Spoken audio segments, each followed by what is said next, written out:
Dear students, good afternoon to you all. Hope you all are very fine. Today, we are going to discuss Experience 12, Medha's Dream, and it is from the English textbook of class 6. তোমরা এই এক্সপেরিয়েন্সের মধ্যে দিয়ে শিখবে competency 2. Competency 2 হলো ability to use appropriate vocabulary, expression in form of synonyms, antonyms, phrases, etc. in accordance with the context. ছাত্রছাত্রীরা এই এক্সপেরিয়েন্সের মধ্যে দিয়ে প্রসঙ্গ অনুসারে উপযুক্ত শব্দভাণ্ডার, অভিব্যক্তি, প্রতিশব্দ, বিপরীতার্থক শব্দ, বাক্যাংশ ইত্যাদি আকারে ব্যবহার করার সক্ষমতা অর্জন করবে। Therefore, in this experience, students will be exposed to different genres of text and reflect on the required linguistic features in form of vocabs, phrases, types of statement, nature of sentence constructions, etc. based on what will produce text. এই অভিজ্ঞতায় শিক্ষার্থীরা পাঠের বিভিন্ন বৈশিষ্ট্যময় রীতি বা শৈলীর সাথে পরিচিত হবে এবং পাঠ্যগুলি কি তৈরি করবে তার উপর ভিত্তি করে প্রয়োজনীয় ভাষাগত বৈশিষ্ট্যগুলি, ভোক্যাব, বাক্যাংশ, বিবৃতির ধরন, বাক্য গঠনের প্রকৃতি ইত্যাদি প্রতিফলিত করবে। কি বলেছে যে এই পাঠের মধ্যে দিয়ে ছাত্রছাত্রীরা ভোকাবুলারি, বিভিন্ন ধরনের অভিব্যক্তি বা শব্দভাণ্ডার এইগুলো ব্যবহার করার সক্ষমতা অর্জন করবে। সেগুলো কিভাবে? সিনোনিম আকারে, অ্যান্টোনিম আকারে বা ফ্রেজ আকারে। এই জন্য ছাত্রদেরকে বিভিন্ন পরিস্থিতির সম্মুখীন করা হবে, সেখানে তাদের ভাষার বিভিন্ন বৈশিষ্ট্য সম্পর্কে পরিচয় করিয়ে দেওয়া হবে। ভোকাবুলারি মানে শব্দভাণ্ডার, ফ্রেজ, সেন্টেন্সের গঠন, তারপরে বিভিন্ন ধরনের সেন্টেন্স, এগুলোর উপর ভিত্তি করে তারা এই জিনিসগুলো শিখতে পারবে। ডিয়ার স্টুডেন্টস, আমরা শুরুতেই এই এক্সপেরিয়েন্সের মধ্যে যে সকল নিউ ওয়ার্ডস বা নিউ ভোকাবুলারি আছে সেগুলো আমরা শিখে নিব। চলো আমরা নিউ ভোকাবুলারিগুলো শিখে নিই আগে। বাম পাশে দেখো, বাম পাশে রয়েছে গিভেন ওয়ার্ডস এবং ডান পাশে তার মিনিং। শুরুতেই দেখো এক্সট্রিমলি। এক্সট্রিমলি মানে খুবই বেশি, অত্যন্ত। আন্ডারস্ট্যান্ড। আন্ডারস্ট্যান্ড মানে বুঝতে পারা। সিবলিংস। সিবলিংস মানে ভাই বোন। ফাইন্ড। ফাইন্ড মানে খুঁজে পাওয়া। ফানি। ফানি মানে মজার। হোল্ড। হোল্ড মানে ধরা, আবার হোল্ড মানে দেখাও কিন্তু হয়। কারেক্টলি মানে সঠিকভাবে। এরপরে দেখো রয়েছে কারেক্টলি। কারেক্টলি মানে সঠিকভাবে। এরপরে দেখো ড্র। ড্র মানে আঁকা। এরপরে দেখো স্ট্রেইট মানে সোজা। এরপরে দেখো রিমাইন্ড মানে মনে করিয়ে দেওয়া। এরপরে চাইল্ডহুড মানে শৈশব, ছোটবেলা। ডুডলস। ডুডলস মানে এই হিজিবিজি করে আঁকা আর কি, যা দেখে বুঝতে হয় কি লেখা আছে, লেখা তো না, কি আঁকা আছে এখানে। এক্সারসাইজ মানে অনুশীলন। ইমপ্রুভ। ইমপ্রুভ মানে উন্নতি। প্র্যাকটিস। প্র্যাকটিস মানে অনুশীলন। এরপরে দেখো রয়েছে স্কিল। স্কিল মানে দক্ষতা। এরপরে রয়েছে ইনাফ। ইনাফ মানে যথেষ্ট। তারপরে লার্ন। লার্ন মানে শেখা, জানা, শেখা বা জানা। তারপরে দেখো রয়েছে প্র্যাকটিস। প্র্যাকটিস মানে অনুশীলন করা। এরপরে দেখো রয়েছে এনকারেজ মানে উৎসাহিত করা। তারপরে আর্টিস্ট মানে শিল্পী। এরপরে রয়েছে দেখো পেইন্টার মানে চিত্রশিল্পী। তারপরে ডেকোরেট মানে সাজানো। তারপরে পেইন্টিং। পেইন্টিং মানে চিত্রকর্ম বা ছবি। স্কেচ মানে নকশা। হ্যাং। হ্যাং মানে ঝুলিয়ে রাখা বা ঝুলে থাকা। এরপরে দেখো ফেভারিট। ফেভারিট মানে প্রিয়। তারপরে দেখো ফুলফিল। ফুলফিল মানে পূরণ করা। এরপরে দেখো রয়েছে প্রেজেন্ট। প্রেজেন্ট মানে বর্তমান অথবা উপহার দেওয়া। উইশ মানে ইচ্ছা পোষণ করা বা ইচ্ছা করা। নেচার। নেচার মানে কি? প্রকৃতি। তারপরে দেখো ক্লাউডি মানে মেঘাচ্ছন্ন। এরপরে দেখো রয়েছে ক্যাপচার। ক্যাপচার মানে ধারণ করা। তারপরে সিন। সিন মানে দৃশ্য। এরপরে রয়েছে ইন্টারেস্টিং। ইন্টারেস্টিং মানে কি? মজার। তোমরা নিউ ভোকাবুলারিগুলো দেখলে। আমরা এবার দেখব 12.1 অ্যাক্টিভিটি। তোমরা 12.1 অ্যাক্টিভিটিতে দেখতে পাচ্ছ, look at the picture below and discuss the use of a diary. তোমরা নিচে একটা ডায়েরির ছবি দেখতে পাচ্ছ এবং এই ডায়েরির ছবি দেখে তোমাদের নিজেদের মধ্যে আলোচনা করতে হবে যে এই ডায়েরির ব্যবহার কি কি কাজে আমরা ডায়েরি ব্যবহার করি। তোমরা বন্ধুরা একজন আরেকজনের সাথে ডায়লগে আলোচনা করবে। তোমরা আলোচনা করো, আমি তোমাদের জন্য একটু হেল্প করি। আমি তোমাদের জন্য একটা ডেমো নিয়ে এসেছি, সেটা দেখাই, আসো। স্টুডেন্ট 1 বলেছে, why do we use a diary? আমরা কেন ডায়েরি ব্যবহার করি? স্টুডেন্ট 2 বলেছে we use diary to keep our records. আমরা বিভিন্ন জিনিস লিখে রাখতে ডায়েরি ব্যবহার করি। What do you think? তোমার কি মনে হয়? প্রথম ছাত্র বলেছে থ্যাংক ইউ, ধন্যবাদ তোমাকে। It reminds us of the schedule of the works. এটা আমাদের কাজের সময় মনে করিয়ে দেয়। স্টুডেন্ট 2 বলেছে you are right, it helps us to reminder. It helps us to remember. এটা আমাদেরকে মনে করতে সাহায্য করে। তোমরা তাহলে দেখলে আমরা কি কি কাজে কিভাবে আমরা ডায়েরি ব্যবহার করি। এবার আমরা দেখব 12.2 অ্যাক্টিভিটি। তোমরা এবার দেখবে 12.2 activity. Discuss the following questions in pairs and write down the answers in complete sentences. Then underline all the verbs and say which verb refers to what time, present, past or future. জোড়ায় নিচের প্রশ্নগুলো নিয়ে আলোচনা করো এবং তারপর সম্পূর্ণ বাক্যে উত্তরগুলো লেখো। তারপরে ভার্বগুলো নিচে দাগ দাও এবং ভার্বগুলোর সময় উল্লেখ করো। এগুলো কোন টেন্স, বর্তমান, অতীত নাকি ভবিষ্যৎ। আসো আমরা সেই বাক্যগুলো আগে দেখি। তোমরা এখানে 3টা কোশ্চেন দেখতে পাচ্ছ। What are the 5 things you usually do. তারপরে দেখো what are 5 things you did yesterday. তারপরে দেখো what are the 5 things you did tomorrow. এখানে 3টা প্রশ্ন আছে। এই 3টা প্রশ্নের একটা হলো বর্তমান কাজ, একটা অতীত কাজ আর একটা হলো ভবিষ্যৎকাল, ভবিষ্যতের কাজ। আমরা আসো এই 3টা প্রশ্নের আগে উত্তর লিখি এবং তারপরে সেগুলো নিয়ে আলোচনা করি। প্রথম প্রশ্ন ছিল what are the 5 things you usually do. সাধারণত কোন 5টা কাজ তুমি করো। তোমাদের কাজ কিন্তু আমার কাজের চেয়ে আলাদা হতে পারে, তোমরা তোমাদের মতো লিখতে পারবে। আমি লিখেছি দেখো তোমাদের হেল্প করার জন্য 5 থিংস উই ইউজুয়ালি ডু।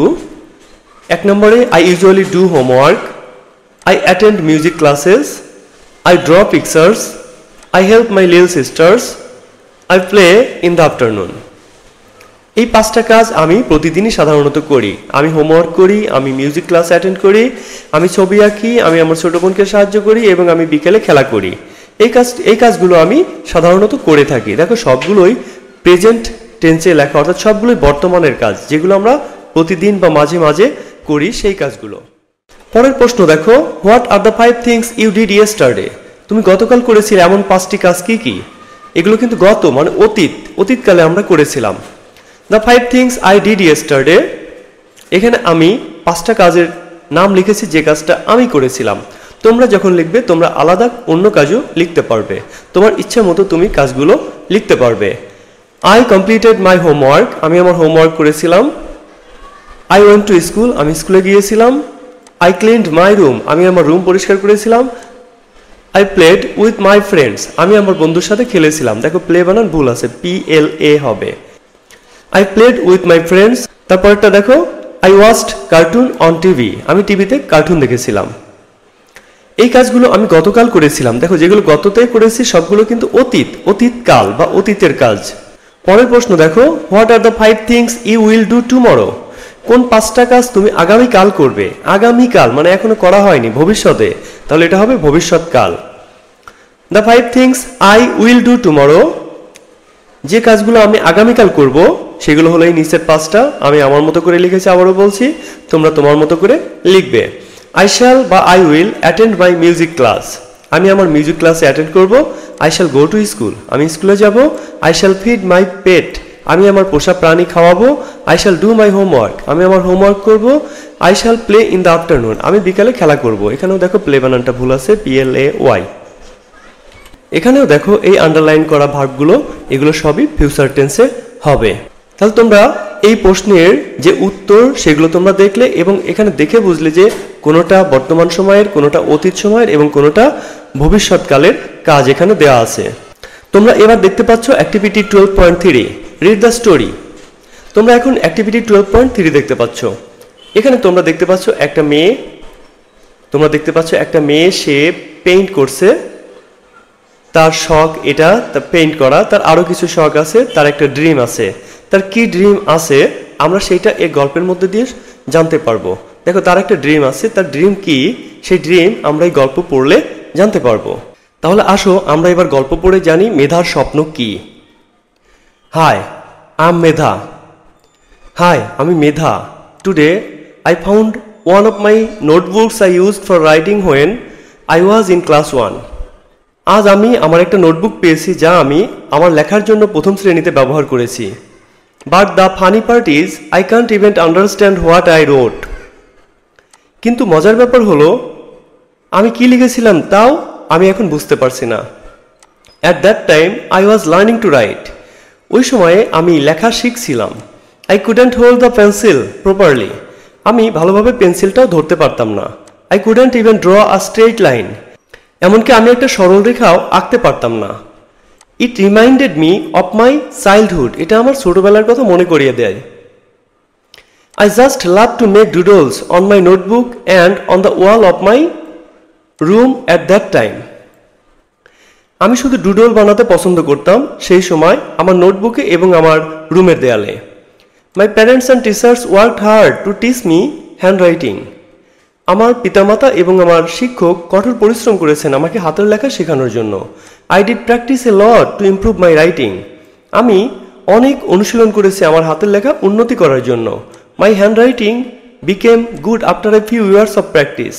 কয়েক বছর অনুশীলন করার পর আমার হাতের লেখা ভালো হয়েছিল। Now I am in class 6. এখন আমি ষষ্ঠ শ্রেণীতে পড়ি। My handwriting is much better now. এখন আমার হাতের লেখা বেশ ভালো। But my drawing skill is not good enough. কিন্তু আমার আঁকার হাত এখনো খুব ভালো না।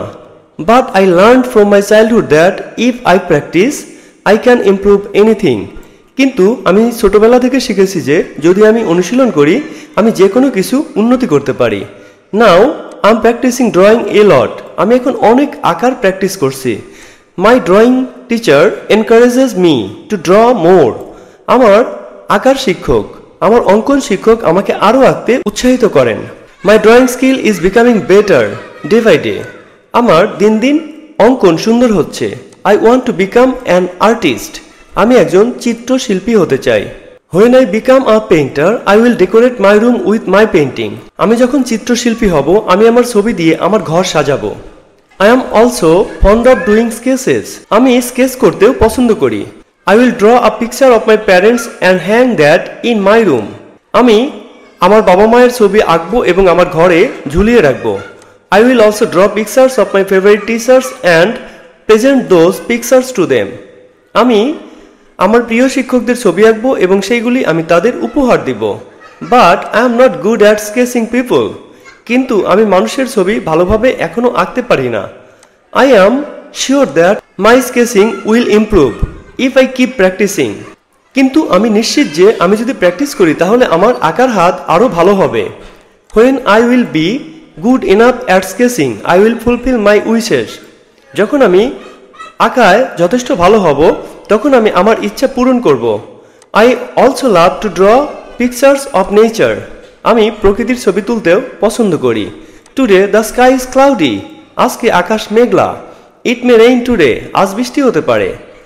If I can capture the seen in my drawing it will be interesting. আমি যদি দৃশ্যটা আমার আঁকার ছবির মধ্যে ধরে রাখতে পারতাম এটা আকর্ষণীয় হতো। তোমরা মেধার গল্প শুনে নিশ্চয়ই বুঝতে পেরেছো এখানে কিছু কথা আছে অতীতের, কিছু আছে বর্তমানের এবং কিছু আছে ভবিষ্যতের। এই যে আমরা দেখছি বিভিন্ন সময়ে বিভিন্ন ঘটনা সংঘটিত হয়েছে বা হয়। যে সময়ে কোনো কাজ সংঘটিত হয় ওই সংঘটিত হওয়ার সময়টাকেই বলে ক্রিয়ার কাল বা টেন্স, ইংরেজিতে বলে টেন্স। তো আমরা এই গল্পের উপর ভিত্তি করে আমরা টেন্স শিখব। আমরা আজকের ক্লাস আর দীর্ঘায়িত করব না। আগামী ক্লাসে আমরা প্রেজেন্ট টেন্স, পাস্ট টেন্স এবং ফিউচার টেন্স নিয়ে বিস্তারিত আলোচনা করব। সে পর্যন্ত তোমরা সবাই ভালো থেকো আর লাইক, কমেন্ট এবং শেয়ার করে আমাদের সাথেই থেকো।